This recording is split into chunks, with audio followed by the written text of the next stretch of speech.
Shri VPP Mustafa മറുപടി പറയാം. BJP-യെ ചെറുക്കുന്നതിൽ മുന്നിൽ നിന്നിരുന്നത് UDF ആണ്. അതാണ് ഈ തെരഞ്ഞെടുപ്പിൽ പ്രതിഫലിച്ചത് പ്രധാനമായും എന്നുള്ളതാണ്. അല്ലെങ്കിൽ BJP കുറച്ചുകൂടി കടന്നുപോയനെ എന്നുള്ളതാണ്. അപ്പോൾ BJP ചെറുക്കാൻ UDF-നെ സാധിച്ചിട്ടുള്ളത്. അത് CPM ചെയ്തിട്ടില്ല. പ്രത്യേകിച്ച് തിരുവനന്തപുരത്തെ കാര്യമാണ് ചൂണ്ടിക്കാണിക്കുന്നത്. അതിനങ്ങേക്ക് മറുപടി നൽകാം.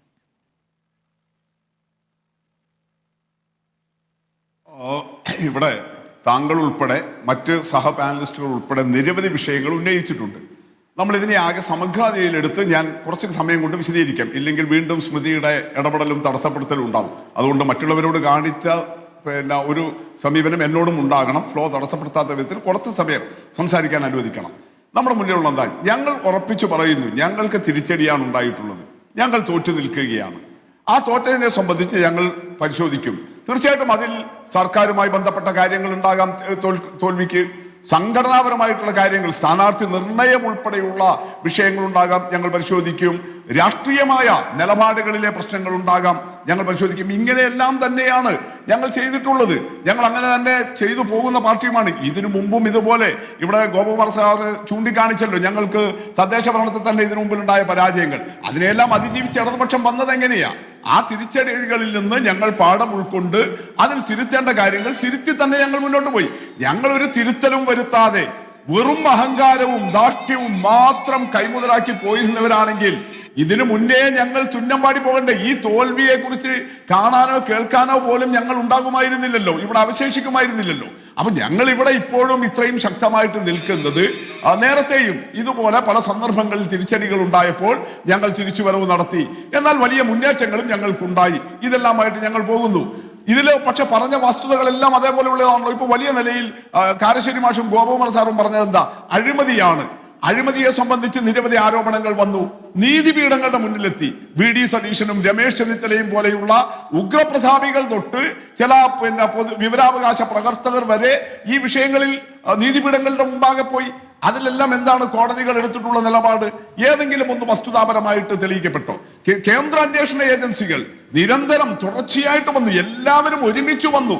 എന്നിട്ട് ഈ 9 വർഷത്തെ അനുഭവം എന്താ? അതുകൊണ്ട് അഴിമതികൾ ഏതെങ്കിലും തലത്തിലുണ്ടെങ്കിൽ അത് വസ്തുതാപരമായിട്ട് തെളിയിക്കപ്പെട്ടാൽ ശക്തമായ നിലപാട് സ്വീകരിക്കുന്നതാണ് ഇടതുപക്ഷം.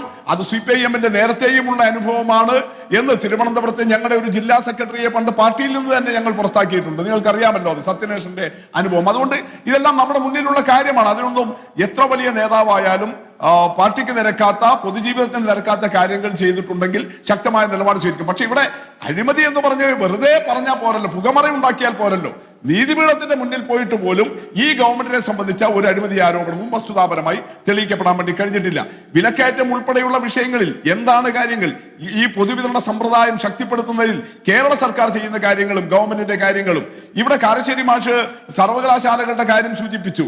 അദ്ദേഹത്തിന്റെ നാവിൽ നിന്ന് ഒരു തരിമ്പ് പോലും കേന്ദ്ര സർക്കാർ അക്കാര്യത്തിൽ എടുക്കുന്ന നിലപാടിനെ കുറിച്ച് സൂചിപ്പിക്കുന്നില്ല. പുതിയ ബില്ല് വരാൻ പോവുകയാണ് നമ്മുടെ പാർലമെന്റിന്റെ മുന്നിലേക്ക്. ഇന്നലെ കേന്ദ്ര മന്ത്രിസഭ അംഗീകാരം കൊടുത്തു ഉന്നത വിദ്യാഭ്യാസ മേഖലയാകെ കൈപ്പിടിയിൽ ഒതുക്കുന്നതിന് വേണ്ടി. ആ നടത്തുന്നതിന്റെ ഭാഗമായിട്ടുള്ള പ്രശ്നമല്ലേ ഉണ്ടായിട്ടുള്ളത്? അതേസമയം ഈ 9 വർഷത്തിനിടയിൽ കേരള സർവകലാശാലയുടെ നാക് റേറ്റിംഗ് കൂടിയില്ലേ? കാലിക്കറ്റ് സർവകലാശാലയുടെ നാക് റേറ്റിംഗ് കൂടിയില്ലേ? കുസാറ്റ് ഇന്റർനാഷണൽ റേറ്റിംഗിൽ എത്തിയില്ലേ? കേരളത്തിലെ സർവകലാശാലകൾ മുന്നോട്ട് പോവുകയല്ലേ? ഡിജിറ്റൽ യൂണിവേഴ്സിറ്റി പോലെ ഇന്ത്യയിൽ ആദ്യമായിട്ടുള്ള സംവിധാനങ്ങൾ നമുക്ക് ഉണ്ടാക്കിയെടുക്കാൻ വേണ്ടി കഴിഞ്ഞില്ലേ? ഉണ്ടാക്കിയ അത്തരം യൂണിവേഴ്സിറ്റികളിലെ VC-യെ നിയമിക്കാൻ സർക്കാരിനൊരു അധികാരമില്ല. സർക്കാർ പണം ചെലവഴിക്കാൻ മതി എന്ന് പറഞ്ഞ് ഗവർണർമാർ, ചാൻസലർമാർ ഇടപെടുന്നതിന്റെ പ്രശ്നമല്ലേ ഉള്ളത്? പക്ഷെ അവിടെ പോലും നിങ്ങൾ നോക്കൂ, രാഷ്ട്രീയമായിട്ട് BJP-യെ എതിർക്കുന്നു എന്ന് സ്മൃതി ഇപ്പോ ചൂണ്ടിക്കാണിച്ച UDF-ന്റെ ആളുകൾ ഈ BJP-കാരനായ ഗവർണറുടെ ചൊൽപ്പടിക്ക് നിന്നിട്ട് കോൺഗ്രസിന്റെയും ലീഗിന്റെയും ആളുകളെല്ലാം കാലിക്കറ്റിലെയും കുസാറ്റിലെയും അതുപോലെ കണ്ണൂർ സർവകലാശാലയുടെയും എല്ലാം സിൻഡിക്കേറ്റിലേക്കും സെനറ്റിലേക്കും നോമിനേഷൻ തരപ്പെടുത്തിയില്ലേ? അവരതുമായി സ്വീകരിച്ച് നിൽക്കുകയല്ലേ? ഇങ്ങനെ നിരവധി വിഷയങ്ങൾ നമ്മുടെ മുന്നിലുണ്ട്. അപ്പൊ ഇത് രാഷ്ട്രീയമായിട്ട് ഈ കാര്യങ്ങളെല്ലാം അപ്പുറത്തുണ്ട്. എന്നിട്ടും എന്തുകൊണ്ട് ഇനി ഗവൺമെന്റിന്റെ പ്രവർത്തനം നോക്കിക്കോളൂ.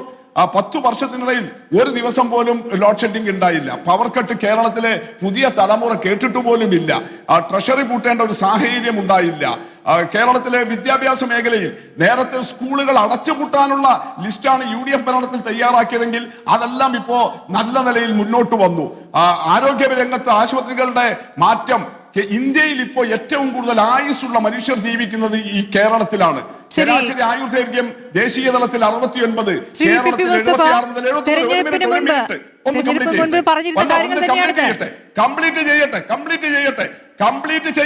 കംപ്ലീറ്റ് ചെയ്യാൻ അനുവദിക്കൂ പ്ലീസ്. ഇത്രയും നിങ്ങൾ പറഞ്ഞതാണ്. 10-40 മിനിറ്റിലധികം നിങ്ങൾ പറഞ്ഞതിന് ഒരു 3 മിനിറ്റ് തരാൻ കഴിയില്ലെങ്കിൽ ഞാൻ അവസാനിപ്പിക്കാം. അത് തരാൻ കഴിയില്ലെങ്കിൽ അപ്പൊ അതിനാണ് ഞാൻ പറയുന്നത്.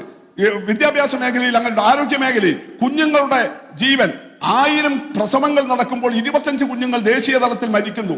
കേരളത്തിൽ അത് 5-ൽ താഴെ, അമേരിക്കയിൽ പോലും 5.6. ഇങ്ങനെ ജനങ്ങളുടെ ജീവിതത്തെ ചേർത്ത് പിടിച്ച ഒരു ഗവൺമെന്റ്. പക്ഷെ എന്നിട്ടും എന്തുകൊണ്ട് ജനങ്ങൾ ഞങ്ങളിൽ നിന്ന് അകന്നു?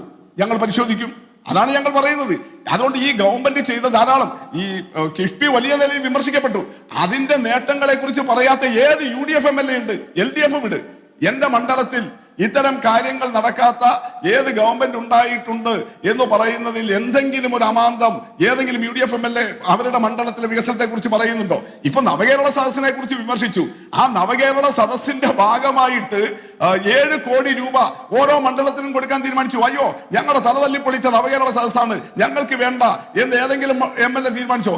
എല്ലാവരും ലിസ്റ്റ് എഴുതി കൊടുത്തു. അവരവരുടെ മണ്ഡലത്തിലേക്ക് നവകേരള സദസ്സിന്റെ ഭാഗമായിട്ടുള്ള നവകേരള വികസനത്തിന്റെ ഭാഗമായിട്ടുള്ള 7 കോടി രൂപയുടെ വികസന പ്രവർത്തനങ്ങൾ നടപ്പിലാക്കുന്നു.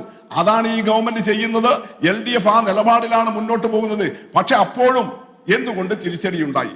ശരി, ശ്രീ VP മുസ്തഫ, അങ്ങ് ഇത്രയും പറഞ്ഞ സ്ഥിതിക്ക് ഒരു കാര്യം പറഞ്ഞോട്ടെ. കാരണം ഇത് തിരഞ്ഞെടുപ്പിന് മുൻപ് നിങ്ങൾ പറഞ്ഞുകൊണ്ടിരുന്ന കാര്യമാണ്. ഇത് ഇത്രയും നിങ്ങൾ പേർത്തും പറഞ്ഞിട്ടും അത് ജനങ്ങളിലേക്ക് എത്തിയില്ല എന്ന് വേണം മനസ്സിലാക്കാൻ. അത് പറയൽ മാത്രമല്ലല്ലോ, ഇത്രത്തോളം അത് ജനങ്ങളിലേക്ക് എത്തുന്നു എന്നുള്ളതാണ്. ഇത് തന്നെ വീണ്ടും ആവർത്തിക്കുകയാണ്. ഇത്രയൊക്കെ ചെയ്തിട്ടും ഞങ്ങൾ എന്തുകൊണ്ട് തോറ്റു എന്ന രൂപത്തിലാണ് വിലയിരുത്തുന്നതെങ്കിൽ ആ വിലയിരുത്തൽ ശരിയായ വിലയിരുത്തലാകില്ല.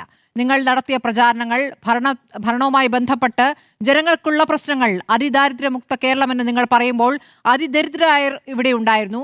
അവരപ്പോൾ ഞങ്ങളെ ഏത് ഗണത്തിൽ പെടുത്തുന്നു എന്ന ചോദ്യം അവരിൽ സന്ദേഹമായിട്ടുണ്ടായിരുന്നു. ആ സന്ദേഹം വോട്ടിങ്ങിൽ പ്രതിഫലിച്ചിട്ടുണ്ടാകാം. അപ്പോൾ ഒരു പരിശോധന ആ നിലയ്ക്ക് നിങ്ങൾ നടത്തുകയും നാളത്തെ സെക്രട്ടേറിയറ്റിൽ അങ്ങനെ ഒരു തീരുമാനം വരുമെന്നും കരുതുമെന്നും പ്രതീക്ഷിക്കുകയാണ്.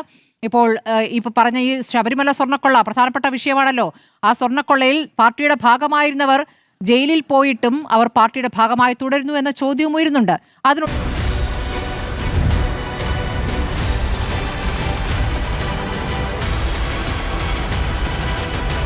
ഡിബേറ്റ് വിത്ത് സ്മൃതി പരുത്തിക്കാട്.